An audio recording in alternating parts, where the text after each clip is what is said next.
Hello friends, कैसे हैं आप सब। रिमी के चैनल पे आपका स्वागत है। आई होप आपको ये सीरीज इंटरेस्टिंग लग रही है और अगर अभी तक आपने मेरे चैनल को सब्सक्राइब नहीं किया है तो प्लीज प्लीज प्लीज सब्सक्राइब करें। सो फ्रेंड्स, सीरीज को आगे बढ़ाते हुए पार्ट 5 शुरू करते हैं। शिनशिन और सूटूफैंग क्लास अटेंड कर रहे होते हैं, तभी क्लास खत्म हो जाती है और क्लास खत्म होते ही सूटूफैंग के कुछ फैंस जो लड़कियां हैं आके उसके क्लास के बाहर खिड़की से उसे देखने लगती हैं। जब सूटूफैंग ये देखता है कि कुछ लड़कियां उसे देखने आई हैं, तब वो अपना टैब निकाल के ई बुक पढ़ने की एक्टिंग करने लगता है। वो ये दिखाने लगता है कि वो बहुत पढ़ाई करता है और लड़कियां भी उसके बारे में डिस्कस करने लगती हैं कि ये कितनी पढ़ाई करता है, कितनी मेहनत करता है। तभी शिनशिन अपना कुछ सामान लाके अपने डेस्क पे रखती है और फांगफांग को बुला के पूछती है कि क्या वो इसके लिए रेडी है। फांगफांग बोलती है, हाँ मैं रेडी हूँ, चलो शुरू करते हैं। तभी वो अपना बोर्ड निकाल के वहां पे डेस्क पे लगाती है जिसपे लिखा होता है शिनशिन की एरेंड सर्विसेज। फ्लैशबैक में दिखाते हैं कि उसने फांगफांग के साथ में ये बिजनेस आइडिया शेयर किया होता है। एक बोर्ड पे पूरा प्लान लिख के शिनशिन फांगफांग को समझाती है कि हम एक ऐसा बिजनेस शुरू करेंगे जिसमें हम नीडी लोगों के लिए सामान खरीदेंगे। जैसे किसी भी स्टूडेंट को कहीं से शॉपिंग करनी है और वो नहीं जा सकता है या वो इतना आलसी है कि वो जाके खुद नहीं खरीद सकता, तो हम उसके लिए जाके सामान लेके आएंगे और उसके लिए उससे पैसे भी लेंगे। ऐसे हमारा बिजनेस भी चलेगा और उनको फायदा भी होगा। शिनशिन पूरे क्लास में अनाउंसमेंट करती है कि वो अपने एरेंड सर्विसेज के थ्रू सबके लिए स्नैक्स और लंच या कुछ और सामान उनको चाहिए तो लेके आ सकती है, वो भी बहुत ही सस्ते में। पर क्लास में कोई भी सुन नहीं रहा होता है, ऐसा फांगफांग बोलती है। फिर शिनशिन अपना एक स्पीकर निकालती है और उसमें अनाउंसमेंट को रिकॉर्ड किया हुआ प्ले करने लगती है। स्पीकर का साउंड बहुत ही लाउड होने के कारण क्लास के स्टूडेंट्स अपने कान बंद करने लगते हैं। इससे सूटूफैंग भी डिस्टर्ब हो रहा होता है, तो वो स्पीकर को उठा के बंद कर देता है। स्पीकर को बंद करने के बाद सूटूफैंग शिनशिन को बोलता है कि तुम मेरी स्टडीज में डिस्टर्बेंस क्रिएट कर रही हो। तभी शिनशिन की नजर बाहर खड़ी लड़कियों पे जाती है जो सूटूफैंग को बाहर से देख रही होती हैं। तब उसको समझ में आता है कि अच्छा, तो ये उन लड़कियों को दिखाने के लिए पढ़ाई करने की एक्टिंग कर रहा है। वो उसको बैठ के बोलती है, मुझे तो नहीं लगता कि तुम सीरियसली पढ़ रहे हो। वो उसको अपना टैब दिखाता है कि देखो, मैंने अपने ही क्लास का लेसन खोला हुआ है, मैं पढ़ाई ही कर रहा हूँ और तुम मुझे डिस्टर्ब मत करो। इससे पहले कि दोनों में बहस हो जाए, फांगफांग शिनशिन को रोकती है कि चलो अपने काम पे ध्यान देते हैं, उसको जाने दो। जब शिनशिन के अनाउंसमेंट पे कोई भी ध्यान नहीं देता है और उसके पास कोई भी काम के लिए नहीं आता है, तब शिनशिन को फांगफांग की बात याद आती है जो फ्लैशबैक में दिखाया जाता है। फांगफांग बोलती है कि स्टार्टिंग में बिजनेस शुरू करना तो बहुत ही मुश्किल होगा, हमारे पास एक भी कस्टमर नहीं आया तो हम क्या करेंगे। शिनशिन उसे एक मार्केटिंग का आइडिया बताती है जिससे उसे एक कस्टमर ऑलरेडी ढूंढ रखा है और वो बोलती है कि वो इस चीज के लिए परफेक्ट कैंडिडेट है। तुम चिंता मत करो, मैंने सब कुछ प्लान कर रखा है। जो भी चीजें मार्केट में नहीं आती है उसके लिए हमें ऐसा आइडिया अपनाना ही पड़ता है। तभी ग्यूनांशी अपने डेस्क से उठ के शिनशिन के पास जाता है और अपना ऑर्डर देता है कि मेरे लिए कैफेटेरिया से ये लेके आ जाओ। ग्यूनांशी ये चीज थोड़ा सा जोर से बोलता है क्योंकि सारे क्लासमेट्स भी सुने और उसके पास ऑर्डर देने के लिए आए। ग्यूनांशी को ऑर्डर देता देख सूटूफैंग थोड़ा सा सरप्राइज हो जाता है। वो सोचता है कि ये ऐसा क्यों कर रहा है। फिर धीरे धीरे सारे क्लासमेट्स शिनशिन के पास आके अपना ऑर्डर देने लगते हैं। शिनशिन के पास ऑर्डर्स की लाइन लग जाती है और सारे स्टूडेंट्स उसे घेरे रहते हैं। ये देख के सूटूफैंग बहुत चिढ़ जाता है और ग्यूनांशी को बुला के बोलता है कि मेरे लिए कुछ कैफेटेरिया से लेके आ जाओ। जब ग्यूनांशी वही ऑर्डर शिनशिन को देने के लिए जाता है, तब सूटूफैंग उसे मना करता है कि तुम क्या कर रहे हो, जरूरी है क्या उसको बोलना इसके लिए। सूटूफैंग को चिढ़ा हुआ देख के ग्यूनांशी उसे बोलता है, लगता है तुम्हें कुछ ज्यादा ही आदत हो गई है फैंस के बीच में रहने की। ये पहली बार हो रहा है कि तुम लोगों से घिरे हुए नहीं हो, इसीलिए चिढ़ रहे हो ना। जो लड़कियां बाहर शूटू फैन को देख रही होती हैं, वो देखती हैं कि अंदर में किस बात की भीड़ लगी हुई है, चलो देखते हैं जाके। वो आके देखती हैं कि यहाँ पे तो कैफेटेरिया के ऑर्डर्स लिए जा रहे हैं, तो सब लोग ऑर्डर ही करने लगते हैं। ये देख के शूटू फैन और चिढ़ जाता है और वहां से चला जाता है। शिनशिन और फांगफांग को बहुत सारे ऑर्डर्स मिल जाते हैं। वो लोग जाके कैफेटेरिया से सारे ऑर्डर्स और स्नैक्स लेके आते हैं सबके लिए। शिनशिन अपना सारा ऑर्डर क्लास में लेके आती है और स्टूडेंट्स को बोलती है कि सारे आके कलेक्ट कर ले। सारे स्टूडेंट्स एक एक करके जाते हैं और उससे अपना ऑर्डर कलेक्ट कर लेते हैं। जिस क्लास में शिनशिन डिलीवरी देने जाती है, उस क्लास में शिन्या भी रहती है अपनी फ्रेंड्स के साथ में। वो लोग सरप्राइज हो जाते हैं शिनशिन को देख के कि ये क्या कर रही है, यहाँ पे बिजनेस चला रही है अपना। शिन्या की फ्रेंड बोलती है कि ये क्या कर रही है लड़की, ये तो पूरे कॉलेज में अपना जादू चला रही है और ऊपर से शूटू फैंग के साथ भी बैठती है एक ही डेस्क पे।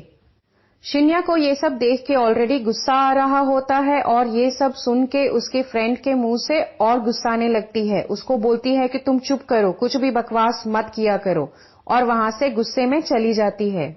इसके बाद शिनशिन ऑर्डर्स लेके अपने क्लास में डिलीवरी करने जाती है। वहां जाके सारे स्टूडेंट्स को सामान दे देती है।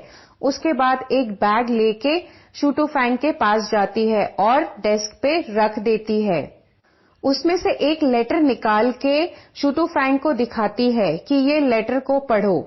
शूटू फैंग बोलता है कि मुझे कोई इंटरेस्ट नहीं है पढ़ने में। शिनशिन कहती है, क्या तुम चाहते हो कि मैं ये लेटर को जोर जोर से पढ़ूं? जैसे ही वो पढ़ने वाली होती है, शूटू फैंग उसके हाथ से वो लेटर छीन लेता है और खुद ही पढ़ने लगता है। शूटू फैंग वो लेटर पढ़ के चौंक जाता है और शिनशिन को वापस देता है। बोलता है, शिनशिन तुम तो बोलती थी मेरी फैन नहीं हो, देखो ऐसा मत करो, ऑलरेडी मेरे पीछे इतने सारे फैंस लाइन में लगे हुए हैं। ये सुन के शिनशिन को लगता है कि ऐसा क्या लिखा है लेटर में। जब वो लेटर पढ़ती है तब वो खुद शर्मा जाती है कि ये लेटर मैंने इसको दिया। तब वो उठ के उसे बताती है कि देखो, मैं तुम्हें ये सारे लव लेटर्स डिलीवर करने आई हूँ। ये लेटर्स मैंने नहीं लिखे हैं, ये तुम्हारे फैन के लेटर्स हैं और डेफिनेटली मुझे पता है कि तुम तो इसे वापस नहीं करोगे क्योंकि तुम अपने फैंस के लव लेटर्स वापस नहीं करते हो, मुझे ये पता है। हाँ, तो तुमने सही सोचा, अब मैंने लव लेटर्स भी डिलीवर करने का बिजनेस शुरू कर लिया है। शूटू फैंग उसे सुनाने लगता है कि तुम कुछ भी करोगी और मैं तुम्हें करने दूंगा, तुम्हें ऐसा लगता है? शिनशिन कहती है कि देखो, ऐसा करने से तुम्हारी ही पॉपुलैरिटी बढ़ रही है, मुझे तो बस पैसे कमाने से मतलब है। अगर तुमको नहीं करना है तो मैं ये सारे फैन लेटर्स वापस कर देती हूँ। शूटू फैंग इसको मना नहीं कर पाता और बोलता है कि ठीक है, कोई बात नहीं। फिर शिनशिन बताती है कि देखो, इतने टाइप के लेटर्स हैं और इतने रिस्पांस देने के लिए मैं तुमसे इतना सारा चार्ज करूंगी, तुम्हें इतना पैसे तो देने पड़ेंगे। शूटू फैंग बोलता है कि तुम इतनी डेस्परेट हो पैसे कमाने के लिए, चलो मैं तुम्हें एक अपॉर्चुनिटी देता हूँ बहुत मोटी रकम कमाने की। मैं सभी को ट्रीट देना चाहता हूँ और ट्रीट में एक ड्रिंक देना चाहता हूँ, तो सबके लिए एक एक बॉटल मंगाओ और वो भी एक्स्ट्रा लार्ज होनी चाहिए। इसके लिए तुम जितना भी चार्ज करना चाहती हो कर सकती हो, पर ये ऑर्डर ठीक से डिलीवर हो जाना चाहिए। शिनशिन फांगफांग को बुला के बोलती है, देखो हमें बहुत बड़ा ऑर्डर मिला है, और शूटू फैंग को देखते हुए बोलती है कि हम तुम्हारा ऑर्डर एक्सेप्ट करते हैं। इसके बाद शूटू फैंग कुछ कैश निकाल के शिनशिन को दे देता है। शिनशिन वो कैश फांगफांग को देती है कि इसे संभाल के रखो, और दोनों ही वहां पे बैठ जाते हैं। कुछ देर तक वेट करते रहते हैं। शूटू फैंग भी देखता है कि ये लोग ऑर्डर लेने जा क्यों नहीं रहे। तीनों मिलके वेट करते रहते हैं, एक दूसरे को देखते रहते हैं। शूटू फैंग जब देखता है कि दोनों ही इतने निश्चिंत बैठे हुए हैं और अपने ऑर्डर लेने के लिए जा भी नहीं रहे, ऐसा कैसे हो सकता है? वो उनको मुंह पे ही पूछता है कि तुम लोग मेरा ऑर्डर पूरा क्यों नहीं कर रहे हो? जाओ, मैंने जो ऑर्डर दिया है वो खरीद के लेके आओ। शूटू फैंग की बात सुन के शिनशिन को हंसी आती है और उसे वो लुक देती है कि देखो देखो आगे होता क्या है। तुरंत ही कुछ लोग शिनशिन का ऑर्डर लेके आ जाते हैं ड्रिंक्स लेके क्लास में डिलीवर करने के लिए। ये देख के शूटू फैंग चौंक जाता है कि ऐसे कैसे, ऑनलाइन कैसे ऑर्डर कर दिया। शिनशिन बताती है कि कैफेटेरिया का भी बिजनेस बढ़ रहा है, देखो हमने तो ऑनलाइन ही ऑर्डर करके पूरा कर दिया। शिनशिन शूटू फैंग को देख के बोलती है कि देखा देखा, तुम मुझे परेशान करना चाहते थे पर मैंने क्या किया, मैंने तो बड़ी चालाकी से तुम्हें ही परेशान कर दिया। अब बताओ। ये उसे चिढ़ाने लगती है। ये देख के शूटू फैंग चिढ़ जाता है और जोर से चिल्लाता है उसके ऊपर। तभी शिनशिन फांग फांग को लेके वहां से भाग जाती है, बोलती है चलो चलो हमारी स्विमिंग क्लास शुरू होने वाली है, चलो चलो जल्दी जाते हैं। स्विमिंग क्लास के टाइम जब शिनशिन अपने साथ में स्विमिंग रिंग लेके आती है तब फांग फांग उसे पूछती है कि तुम्हें अभी तक स्विमिंग नहीं आती। शिनशिन बोलती कि नहीं, मुझे बहुत डर लगता है पानी से, बहुत सालों से मैं कोशिश कर रही हूँ पर अभी तक मैं स्विमिंग नहीं सीख पाई हूँ। शिनशिन देखती है कि वहां पे अकेले शूटू फैंग बैठा हुआ है और उसने तो स्विमिंग कॉस्ट्यूम भी नहीं पहना हुआ है।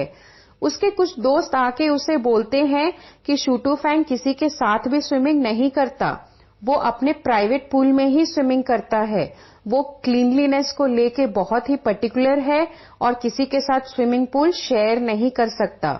शिनशिन ये सुन के शूटू फैंग के पास जाती है, बोलती है मैंने सुना है तुम सिर्फ अकेले ही स्विमिंग करते हो, क्या मैं तुम्हें इस स्विमिंग पूल में धक्का दे दूं? शूटू फैंग बोलता है कि प्लीज किसी भी बारे में मजाक करो बट इस बारे में कोई मजाक नहीं चलेगा, मैं ऐसा बिल्कुल भी नहीं कर सकता। शूटू फैंग जिस चेयर पे बैठा होता है शिनशिन उस चेयर को धक्का देने लगती है। तभी शूटू फैंग वहां से हट जाता है और शिनशिन स्विमिंग पूल में गिर जाती है। क्योंकि शिनशिन को स्विमिंग नहीं आती वो चिल्लाने लगती है बचाओ बचाओ। ये देख के शूटू फैंग नर्वस हो जाता है और वहां से भाग जाता है पर शिनशिन को नहीं बचाता। फिर शिनशिन को कोई हाथ पकड़ के बाहर खींचता है। वो देखती है कि अरे ये तो यिन्या है। यिन्या शिनशिन को बोलता है कि देखो अगर तुम्हें स्विमिंग सीखना है तो सबसे पहले तो अपने मन से पानी का डर हटाओ, तभी तुम स्विमिंग सीख सकती हो। अचानक से फांग फांग भी वहां आती है और शिनशिन डर जाती है, बोलती है कि तुमने तो मुझे डरा ही दिया। यिन्या शिनशिन को दोस्ती का हाथ बढ़ाता है, क्योंकि वो अभी नर्वस होती है वो वापस हाथ नहीं बढ़ाती। वो फांग फांग को भी हाथ देता है शेक हैंड करने के लिए कि चलो दोस्ती कर लेते हैं। फांग फांग उससे दोस्ती कर लेती है, फिर वो वहां से चला जाता है। स्विमिंग क्लास खत्म होने के बाद शिनशिन चेंज करने के लिए वॉशरूम में जाती है। बाहर फांग फांग उसका वेट कर रही होती है। तभी वो सुनती है कि दो लड़कियां किसी के बारे में बात कर रहे होते हैं। वो और कोई नहीं, यिन्या के बारे में ही बात कर रहे होते हैं। वो लोग बात कर रहे होते हैं कि आज शिनशिन स्विमिंग पूल में गिर गई थी और उसे कोई नहीं गिराया था, यिन्या ने ही गिराया था। और लास्ट ईयर भी जब लैब में आग लगी थी तब वो भी यिन्या ने ही किया था। ये सब सुन के फांग फांग उनको टोकती है और बोलती है कि तुमने देखा है क्या कि यिन्या ने ऐसा किया है, तो ऐसी बातें क्यों कर रही हो। वो लड़कियां बोलती है कि क्यों तुमने देखा है क्या। फांग फांग बोलती कि हाँ मैं वहीं पे थी, मैंने देखा कि उसने शिनशिन की हेल्प की थी, ना कि उसको धक्का देके स्विमिंग पूल में गिराया था। वो लड़कियां फांग फांग को ही सुनाने लगती हैं, बोलती है कि तुम उसकी साइड क्यों ले रही हो, क्या तुम उससे सीक्रेटली प्यार करती हो। तभी वहां पे यिन्या आ जाता है और उसको देख के वो लड़कियां डर जाती हैं। यिन्या उन लड़कियों पे चिल्लाता है और वो दोनों लड़कियां डर के वहां से चली जाती हैं। जब यिन्या वहां से जा रहा होता है तो फांग फांग उसे कुछ बोलती है पर वो बिना सुने वहां से चले जाता है। हॉस्टल जाके शिनशिन और फांग फांग अपने कमाई गिन रहे होते हैं। सोचते हैं कि इतना सारा हमने एक ही हफ्ते में कमा लिया, ये तो अच्छा खासा अमाउंट है। जब फांग फांग वो पैसे रखने जाती है तब शिनशिन सोचती है कि हमने कमाया तो अच्छा है पर फिर भी ये अमाउंट मुझे पेंटिंग के लिए तो देने के लिए कम ही पड़ेगा।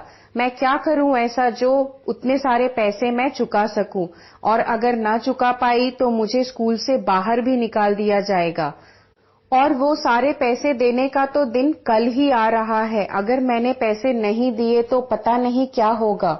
सब सोचते हुए शिनशिन अपनी डायरी देख रही होती है। तभी उसे शूटू फैंग के मैनेजर का दिया हुआ कार्ड मिलता है। अगले दिन हम देखते हैं कि शिनशिन जाके वो सारा अमाउंट पे कर देती है अपने कार्ड से।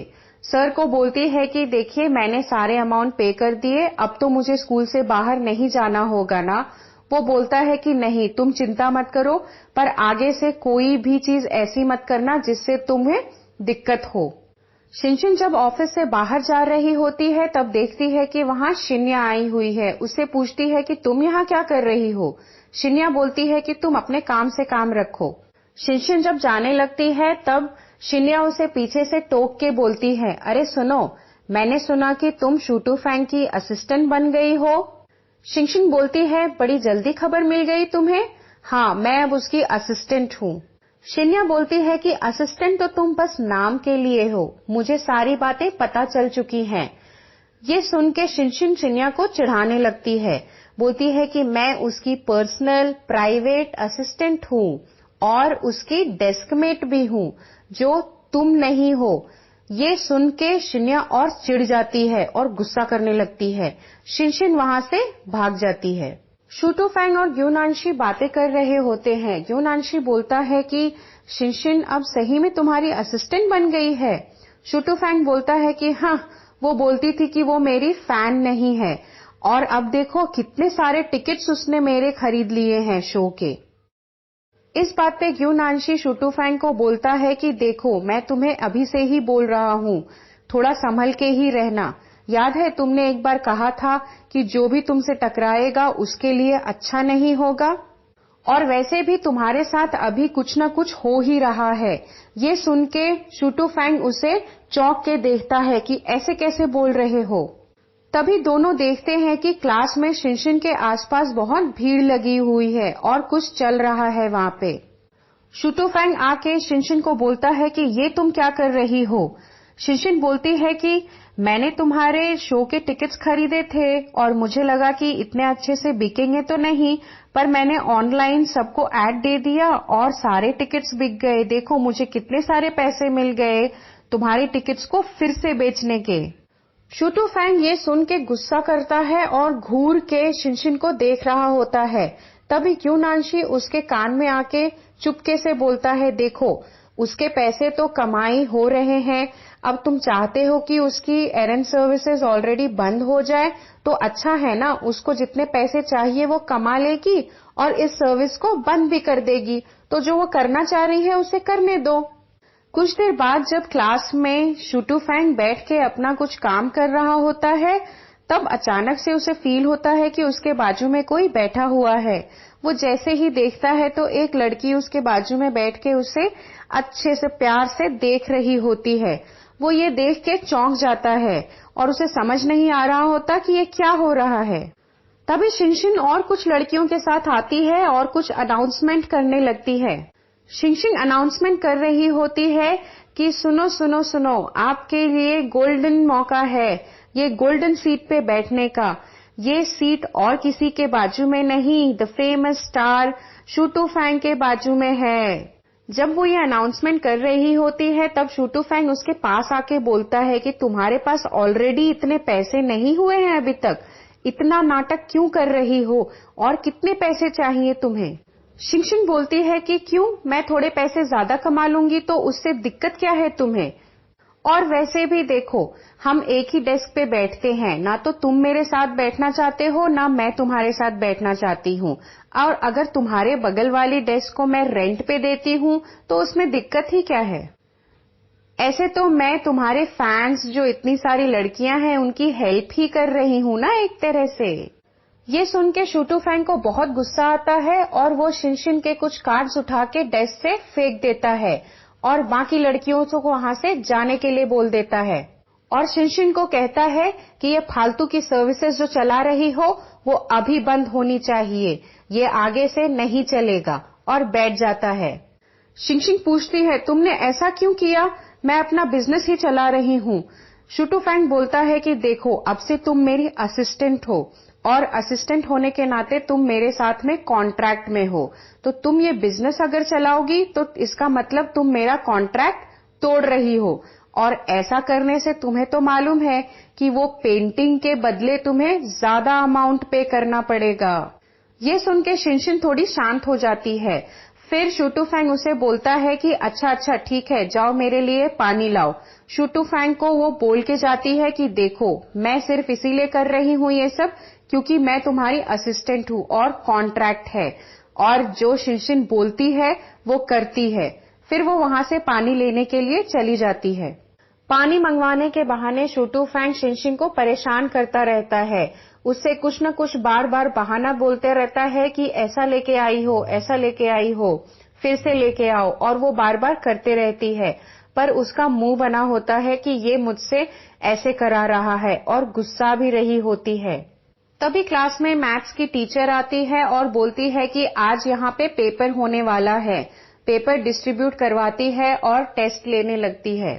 पेपर शुरू होने के पहले शिनशिन शूटूफैंग को बोलती है, देखो मैं तुम्हें वार्न कर रही हूँ, पेपर में कुछ भी छूटना नहीं चाहिए, अगर ऐसा हुआ तो ये तुम्हारे ही अगेंस्ट जाएगा, और मैं तो ऐसा करूंगी। ये बोल के शिनशिन हंसने लगती है। तभी टीचर शूटूफैंग को बोलती है कि तुम्हारे स्कोर्स बहुत ही कम हैं क्लास में, इनफैक्ट सबसे ज्यादा कम हैं, इसलिए मैं स्टडी ग्रुप बनाने वाली हूँ और उस स्टडी ग्रुप में तुम शिनशिन के साथ रहोगे। ये सुन के शूटूफैंग सरप्राइज हो जाता है और उठ के बोलता है कि मैं इसके साथ नहीं पढ़ना चाहता। फिर शिनशिन भी खड़े होके टीचर को बोलती है कि मुझे ये अरेंजमेंट अच्छा लगा, मैं बहुत खुश हूँ इससे, मैं जरूर इसकी हेल्प करूंगी पढ़ाई में। ये सुन के टीचर शूटूफैंग को बोलती है कि देखो वो तुम्हारी कितनी हेल्प करना चाहती है, और शिनशिन मुस्कुरा रही होती है खड़ी होके। फिर टीचर पूछती है कि फिर भी तुम्हें कोई दिक्कत है? शूटूफैंग बोलता है कि नहीं। फिर दोनों बैठ जाते हैं। टीचर अनाउंस करती है कि आने वाले वीकेंड में वेलकम पार्टी होने वाली है, उसके लिए हर क्लास को एक प्रोग्राम प्लान करना होगा। तभी सारे स्टूडेंट्स बोलने लगते हैं कि जरूर शूटूफैंग से गाना गवाएंगे, वो बहुत अच्छा गाना गाता है। टीचर शूटूफैंग से पूछती है कि क्या तुम्हें कोई दिक्कत है ये करने में?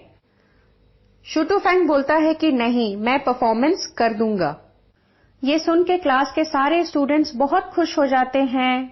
फिर हम देखते हैं कि शूटूफैंग के फैंस जिन्होंने शिनशिन को टॉर्चर किया होता है, उसका मसाज कर रहे होते हैं और उसे बोल रहे होते हैं कि सॉरी, हमने पहले आपको पहचाना नहीं अच्छे से, हमें माफ कर देना जो भी हमने किया, पर जितनी भी न्यूज शूटूफैंग को लेकर है प्लीज हमें बताते रहना। वो कितना सुंदर दिखता है, वो कितना अच्छा है, उसकी स्किन कितनी अच्छी है, उसे बहुत सारी बातें करने लगते हैं। फिर वो लोग शिनशिन से ये भी पूछते हैं कि जो फोटो वायरल हुई थी उसमें तो तुम दोनों किस कर रहे थे, क्या तुम दोनों सही में कपल्स हो? शिनशिन बोलती है कि नहीं नहीं, हम लोग कपल्स नहीं हैं, वैसे तो सबके लिए मैं उसकी असिस्टेंट हूँ, पर प्राइवेट में हम लोग बहुत अच्छे दोस्त भी हैं। ये सुन के शूटूफैंग के फैंस बहुत ही खुश हो जाते हैं कि चलो ये दोनों कपल्स तो नहीं हैं, फ्रेंड्स ही हैं। ग्यू नानशिन शिनशिन को बताता है कि उसको स्टूडेंट काउंसिल में लेने के लिए सब लोग मान गए हैं, अब वो स्टूडेंट काउंसिल की एक मेंबर हो गई है। ये सुन के शिनशिन बहुत खुश हो जाती है। शिनशिन ग्यूनानशी से पूछती है कि तुम्हें पता है क्या कि स्कूल के पुराने रिकॉर्ड्स कहाँ पे होते हैं? ग्यूनानशी बोलता है कि स्कूल के पुराने रिकॉर्ड्स तो टॉप सीक्रेट हैं, किसी को भी शेयर नहीं किया जाता, पर तुम ये क्यों पूछ रही हो? शिनशिन बोलती है नहीं नहीं, ऐसे ही पूछना था बस मुझे। तब ग्यूनानशी उसे बोलता है कि चलो स्टूडेंट काउंसिल के एक मेंबर से तुम्हारी थोड़ी सी मिसअंडरस्टैंडिंग हो गई थी, पहले वो क्लियर कर लेते हैं, चलो चलो। ग्यूनानशी शिनशिन को एक रूम में लेके आता है जहाँ पे शिन्या होती है। जैसे ही वो देखती है कि अच्छा, ग्यूनानशी शिन्या के बारे में बात कर रहा था, और गुस्से से उसके पास आती है और बोलती है कि तुम फिर से यहाँ पे। सो फ्रेंड्स, यहाँ पे ये पार्ट एंड होता है। आगे भी बहुत ही इंटरेस्टिंग स्टोरी होने वाली है। प्लीज मेरे चैनल को देखते रहें और सब्सक्राइब करना ना भूलें। Thank you.